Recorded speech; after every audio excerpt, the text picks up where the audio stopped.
प्यारे बच्चों, आज मैं आपको जो कहानी सुना रही हूँ उसका नाम है चूंटी और फाख्ता। तो चलिए बच्चे, एक बहुत ही खूबसूरत जंगल था जिसमें हरे भरे दरख्त थे और बहुत ही प्यारा पानी भी था। उसी जंगल में एक चूंटी भी रहती थी। वो सारा दिन खुशबाश इधर से उधर घूमती फिरती रहती थी। एक दिन चूंटी को बहुत ज़्यादा प्यास लगी। उसने सोचा कि वो क्यों ना नदी के ऊपर जाकर पानी पी ले। तो वो नदी के पास पहुंची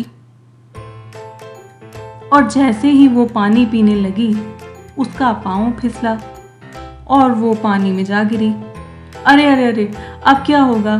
चूंटी को तो तैरना भी नहीं आता था और वो बेचारी पानी के साथ साथ बहती चली जा रही थी और वो मदद के लिए आवाज़ें भी दे रही थी, बचाओ बचाओ, मैं डूब रही हूँ, कोई तो मुझे बचाओ।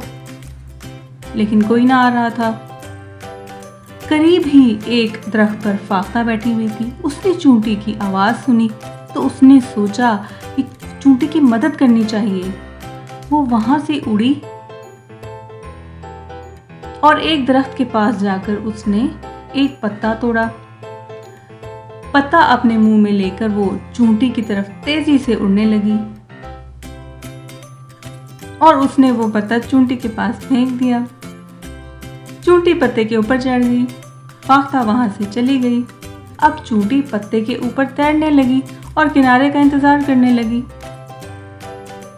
और थोड़ी ही देर में वो किनारे पर पहुंच गई और पत्ते से उतर गई और उसने दिल ही दिल में फाख्ता का बहुत शुक्रिया अदा किया क्योंकि उसने उसकी मदद की। एक दिन फाख्ता दरख्त पर बैठी थी कि कहीं से एक शिकारी आ गया और शिकारी ने देखा कि फाख्ता बैठी है। उसने सोचा क्यों ना वो उसका शिकार करे। उसने बैठकर फाख्ता की तरफ निशाना बांधा।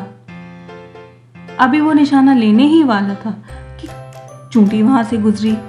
उसने देखा कि शिकारी तो फाख्ता की तरफ निशाना लगा रहा है। उसने सोचा कि उसको फाख्ता की मदद करनी चाहिए क्योंकि फाख्ता ने भी उसकी मदद की थी। तो वो दौड़ती हुई शिकारी की तरफ आई और उसने जोर से शिकारी के पांव पर काट लिया।